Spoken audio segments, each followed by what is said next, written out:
मैया मोरी मैं नहीं माखन खायो, भोर भयो गैयन के पाछे, मधुवन मोय पठायो। ये वही मधुवन है। तो इस मधुवन को 4 युग के प्रमाणित तीर्थ के नाम से जाना जाता है और इसके यहाँ 4 प्रमाण मिलते हैं, सतयुग, त्रेता, द्वापर और कलयुग के। तो सबसे पहले मैं सतयुग। क्यों राधे राधे। आज मैं रवि वैष्णव आपको शत्रुघ्न जी महाराज और सुत कीर्ति माता के मंदिर में लेकर के चलता हूँ। यह मंदिर हमारे मधुवन महोली गांव में स्थित है और यहाँ की जो महत्वता है और जो यहाँ की जो कथा है बड़ी ही रोचक है। तो आज आप हमारे इस वीडियो को लास्ट तक जरूर देखें और आइए चलते हैं हम शत्रुघ्न जी महाराज के ऐसे दिव्य दरबार में आपको दर्शन कराएंगे। कहते हैं कि एक बार जब यहाँ मथुरा में लवणासुर नामक दैत्य ने बहुत ही अत्याचार किया तो उसके अत्याचार को समाप्त करने के लिए भगवान श्री राम ने अपने सबसे छोटे भाई शत्रुघ्न जी महाराज को यहाँ भेजा। आप ये देख रहे हो, यही है शत्रुघ्न जी महाराज जी का मंदिर। तो यहाँ पर जब शत्रुघ्न जी महाराज आए और उन्होंने इस लवणासुर का अंत किया, तो ऐसे ही शत्रुघ्न जी महाराज के दरबार में हम आपको लेकर के आ रहे हैं साथियों। और चलिए आज हम आपको दर्शन कराएंगे श्री शत्रुघ्न जी महाराज के। तो ये है शत्रुघ्न जी महाराज जी का मंदिर जो हमारे महोली गांव में स्थित है। इसे आज हम महोली कहते हैं। यही बहुत ही पुरानी मधुवन, जिसे मधुपुरी के नाम से जाना जाता है, तो यही है वो मधुवनपुरी और इसी में विराजमान श्री शत्रुघ्न जी महाराज जी के हम आपको दर्शन कराने के लिए लेके चलते हैं। आइए साथियों। ये साथियों, आज हम शत्रुघ्न जी महाराज की ऐसी अद्भुत कथा सुनाने जा रहे हैं। किस प्रकार यहाँ पर शत्रुघ्न जी महाराज का प्राकट्य हुआ और यहाँ पर किस कारण यहाँ पर शत्रुघ्न जी महाराज लाए गए। तो भैया जी, यहाँ क्या ऐसा मतलब महत्व है यहाँ का शत्रुघ्न जी महाराज जी का कि यहाँ पर शत्रुघ्न जी महाराज बताते हैं कि लवणासुर का वध किस प्रकार किया। नमस्कार साथियों, मैं हूं शिवी शर्मा और आज के वीडियो में हम आपके साथ जुड़ रहे हैं ब्रज लीला दर्शन यूट्यूब चैनल की तरफ से। तो अभी फिलहाल हम विराजमान हैं मधुवन के अंदर और मधुवन जाना जाता है अपने चारों तीर्थ के प्रमाणित चारों युग के प्रमाणित तीर्थ स्थल के रूप में। ये वही मधुवन है जो गाना आप लोगों ने या भजन सुना होगा, मधुवन में राधिका नाची, या फिर एक सूरदास जी की पंक्ति सुनने को मिलती है, मैया मोरी मैं नहीं माखन खायो, भोर भयो गैयन के पाछे, मधुवन मोय पठायो। ये वही मधुवन है। तो इस मधुवन को 4 युग के प्रमाणित तीर्थ के नाम से जाना जाता है और इसके यहाँ 4 प्रमाण मिलते हैं, सतयुग, त्रेता, द्वापर और कलयुग के। तो सबसे पहले मैं सतयुग से स्टार्ट करता हूँ और फिर आएंगे हम शत्रुघ्न जी की कथा जो कि त्रेता के अंदर घटित हुई थी। शत्रुघ्न जी महाराज को मथुरा के राजा के रूप में जाना जाता है। आप लोगों ने रामायण में देखा होगा कि शत्रुघ्न जी प्रभु श्री राम के आदेश अनुसार मथुरा की तरफ आते हैं और वहां राक्षस, एक लवणासुर नाम का राक्षस था जिसका अंत करने के बाद वो यहाँ पर राम राज्य की स्थापना करते हैं। तो सबसे पहले हम सतयुग की कथा पर पहुंचते हैं। तो सतयुग के अंदर आप लोगों ने अपनी दादी नानी से कथा सुनी होगी कि 5 वर्ष के ध्रुव जी महाराज थे जिन्होंने तपस्या कर कर भगवान विष्णु को खुश किया था। यानी उनकी सौतेली माँ थी एक सुरुचि, उन्होंने उनको उनके पिता की गोदी से भगा दिया। तो उनकी माता जी के कहने पर उन्होंने यहाँ 6 महीने तक भगवान विष्णु की कठिन तपस्या की इसी मधुवन के अंदर और भगवान विष्णु की गोदी प्राप्त की। फिर बात आई त्रेता युग में। त्रेता युग में संपूर्ण भारतवर्ष में प्रभु श्री राम का चक्रवर्ती साम्राज्य स्थापित हो गया था, सिवाय एक जगह के, और वो एक जगह थी मथुरा। मथुरा में कहें तो रावण के भांजे लवणासुर का राज हुआ करता था, जो कि मधु दैत्य का पुत्र था। मधु दैत्य और लवणासुर दोनों भगवान शिव के अनन्य सेवक थे। और एक चीज बता दूं कि जितने भी राक्षस हैं भोले बाबा के भगत तो होते ही हैं। तो लवणासुर के जो पिताजी थे मधु दैत्य, उनको एक शूल प्रभु बाबा भोलेनाथ ने दिया था और उस शूल से उसने इतना ज्यादा आतंक मचाया हुआ था, मतलब मधु दैत्य को दिया था। मधु दैत्य तीर्थ स्थल पर चला गया, मतलब अपना राज्यपाट लवणासुर को सौंपने के बाद, तो लवणासुर के पास वो सूल आ गया। उस सूल से लवणासुर ने पूरे क्षेत्र में आतंक मचा रखा था। यहाँ वो ना ऋषियों को तपस्या करने देता था, ना यज्ञ करने देता था। और आप लोग जानते ही हो कि सनातन संस्कृति में यज्ञ का कितना महत्व है। ना यज्ञ करने देता था, गौ माता का भक्षण किया करता था, जीव जंतुओं को मार मार कर काट देता था। तो ऐसी उसने बड़ी दुर्दांत नगरी बना दी थी मथुरा नगरी।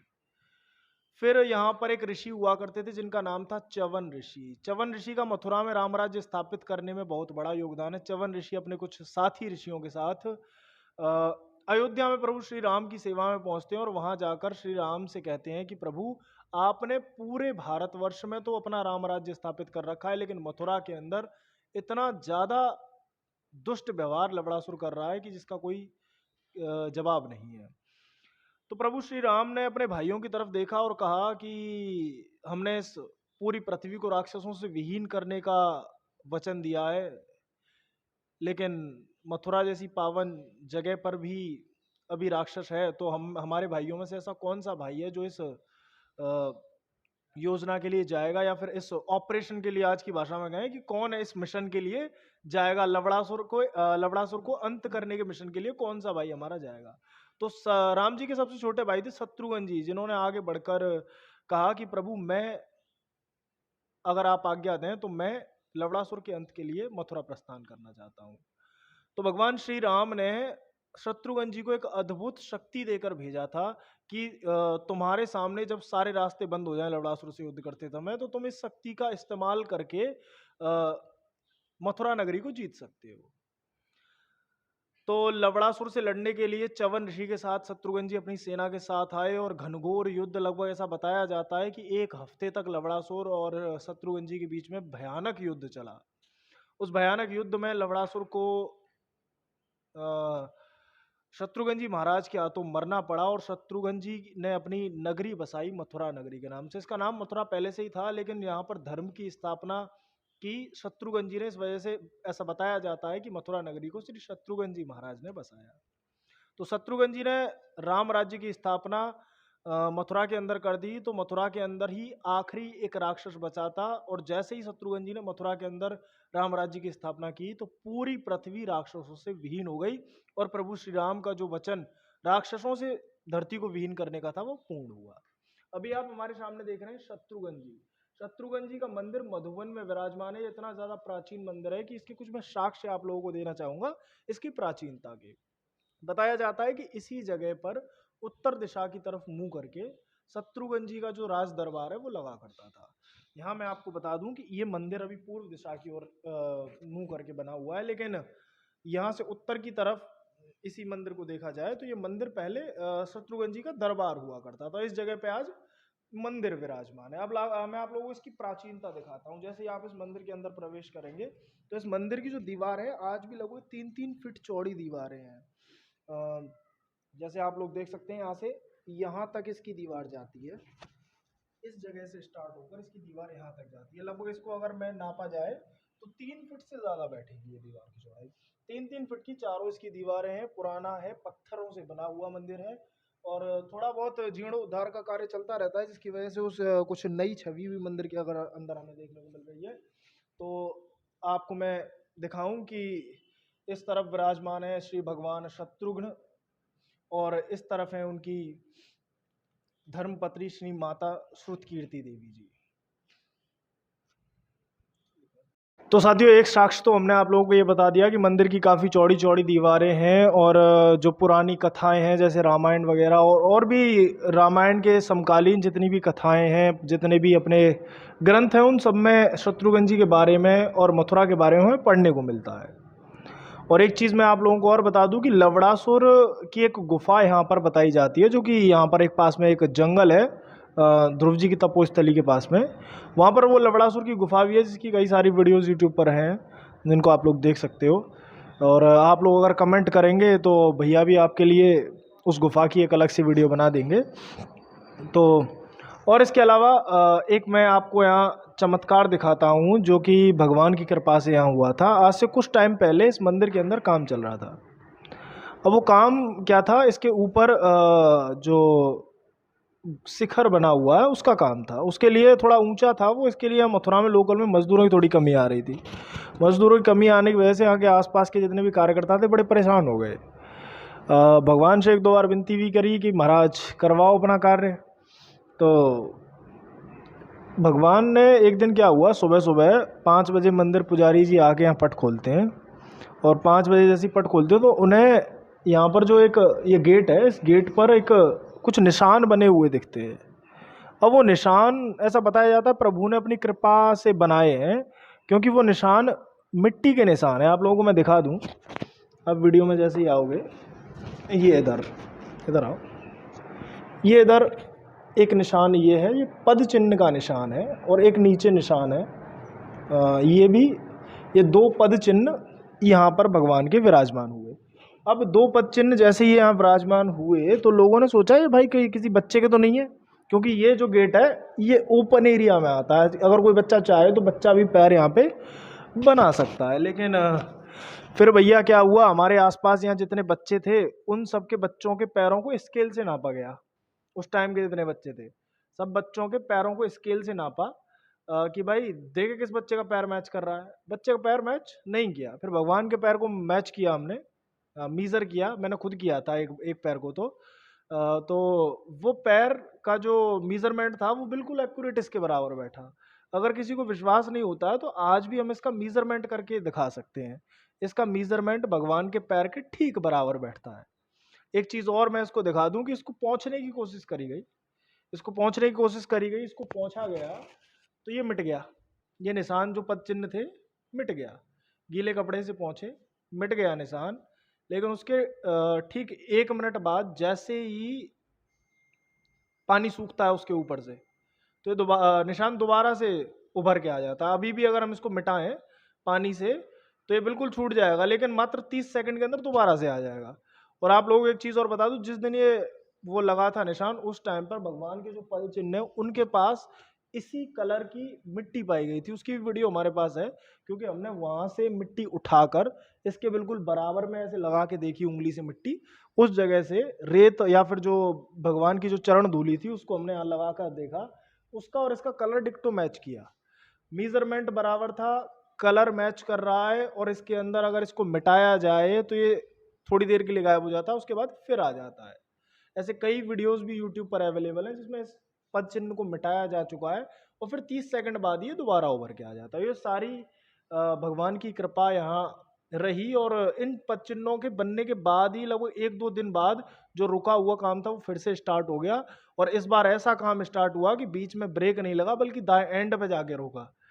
तो ये यहाँ का चमत्कार है। और अब हम बात करने वाले हैं मधुबन के जो तुम आप तो अब हम बात करने वाले हैं मधुबन के तीसरे तीर्थ स्थल के बारे में, जो कि यहाँ पर कृष्ण कुंड और श्री दाऊ जी का मंदिर है।